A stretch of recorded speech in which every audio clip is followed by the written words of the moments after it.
É disso que se trata, com Carlos Andreasa.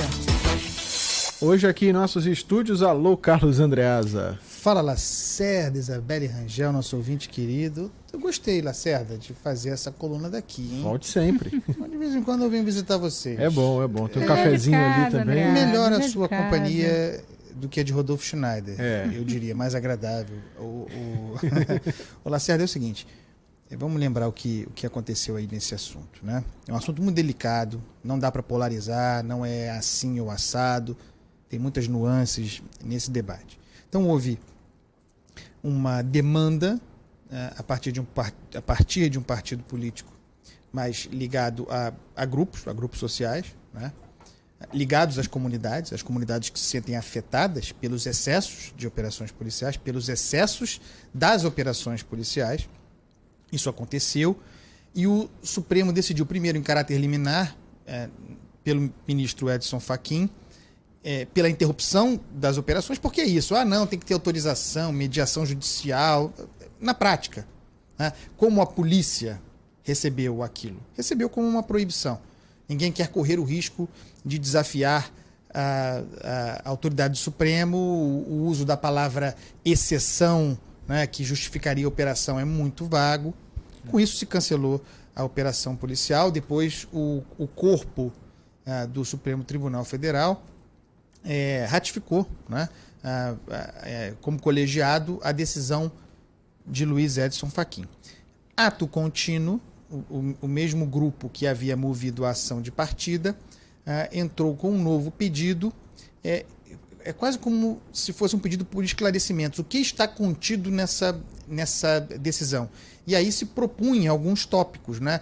Dentro desta decisão está contido isso, aquilo, inclusive entre os quais a questão da operação com helicóptero, né? A maior parte das demandas de esclarecimento foi também acatada pelo Supremo Tribunal Federal. Então, nós temos agora uma lista daquilo que pode e daquilo que não pode. O que pode é muito pouco. Então, nós temos, na prática, considerando aqui o fato de que há problemas, de que as operações policiais muitas vezes são problemáticas, eu fico muito à vontade. Eu estava aqui, eu cobri caso Ágata, né, no Alemão. Eu cobri um outro caso que tem a ver com helicóptero. Batemos duro na polícia naquela ocasião, se não me engano, a Polícia Civil. Não, João Pedro foi depois. Na favela da Maré, uma operação tinha origem na inteligência policial, portanto, da Polícia Civil. A informação, Isabelle, de que havia um traficante, um bandido importante, escondido numa casa a 30, 40 metros de uma escola. Daquelas escolas que ficam ali à margem da linha vermelha. Menino Cauã. Ou seja, o que não houve vítima nessa ocasião. Ninguém se machucou. Essa foi aquela ocasião em que as crianças ficaram escondidas no corredor, você lembra? Sim. O pau comendo e as crianças escondidas no corredor. Mas foi denunciado, se eu não me engano, pelo Redes da Maré, não foi? É claro. E aquilo foi um escândalo, Isabelle Rangel. Um escândalo. Porque o que distingue Estado da barbárie é, obviamente, saber recolher as armas, mesmo diante da perspectiva de pegar o bandido. Tem criança, tem risco de atingir uma criança, tem um inocente no caminho, recolhe o helicóptero, não vamos fazer a operação. Mesmo assim, a operação foi feita. A operação é bizarra. E depois houve o caso João Pedro, que foi o deflagrador da decisão do Edson Fachin. Excesso policial. O excesso policial acontece.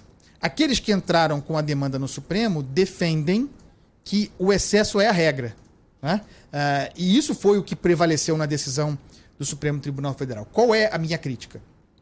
Sendo alguém que compreende a demanda, fiz a crítica dura aqui, é que na prática, por melhor que seja boa a intenção de quem demanda e de quem acolhe a demanda, no caso do Supremo, na prática, a operação policial, que em tese protege, beneficia aquela que é a imensa maioria de quem mora nessas comunidades, que é honesto, de ter policiamento, de ter proteção, de ter segurança.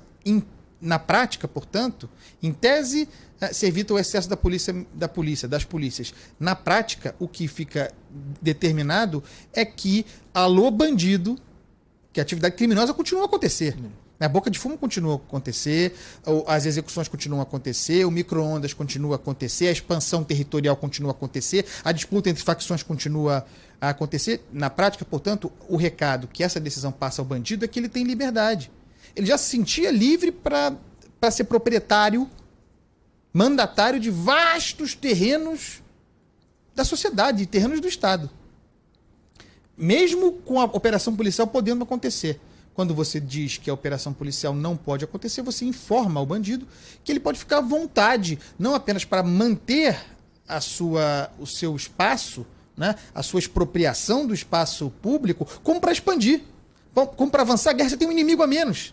Você não tem um Estado, você tem só a outra facção que você quer combater. Então esse é o ponto aqui que me parece excessivo, deletério, pervertido, portanto, na decisão. Aberto ao debate. O debate que nós fizemos aqui foi muito bom.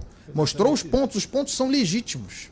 Mas eu tendo a achar muito perigoso quando, ainda tem essa questão constitucional, quando um outro poder, no caso o judiciário, invade a prerrogativa do poder executivo, no caso, de poder tocar, executar, aplicar suas políticas públicas. Tem uma questão constitucional aí também. Então, aberto ao debate, aberto às críticas, coloco aqui para jogo essa opinião. Acho que contemplei bem os vários ângulos da questão. Uma das perguntas que um ouvinte fez nesse debate que nós organizamos na semana passada foi exatamente a questão de... Então quer dizer que o STF proibiu, na verdade a Justiça, né, proibiu a operação policial em comunidades. Então a lei que nós temos em vigor não pode ser empregada dentro da comunidade, porque a polícia não pode entrar para acabar com a desordem. A lei em vigor dentro das comunidades, segundo autorizado pelo Supremo Tribunal Federal, é a lei do crime.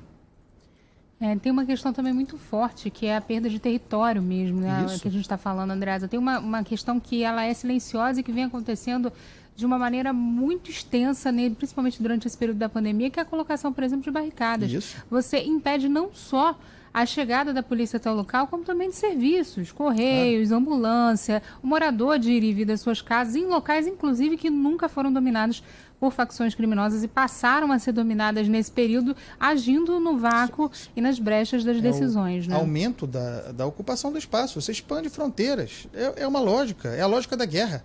Né? Você tem a sua barreira, a sua suposta barreira interditada, vencida por força de decisão judicial. Você faz o quê? Você fica onde você está ou você ganha terreno para proteger o seu núcleo? Isso é uma obviedade da estratégia militar. Então, de novo aqui, entendemos e batemos firme aqui, porque veja, é o que acontece, está documentado. Batemos firme quando a polícia comete excesso. E comete.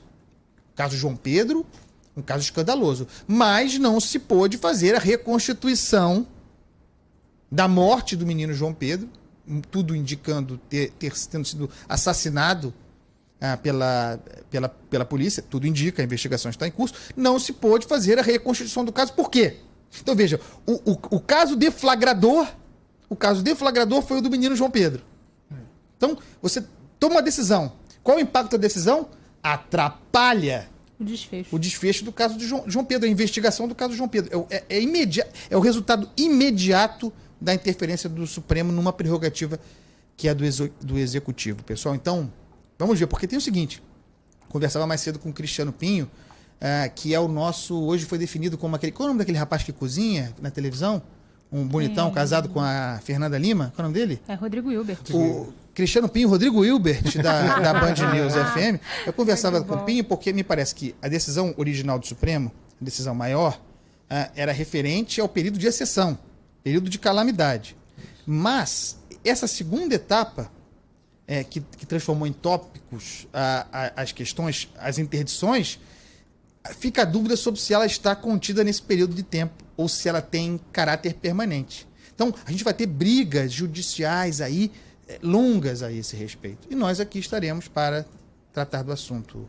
Lacerda Isabel.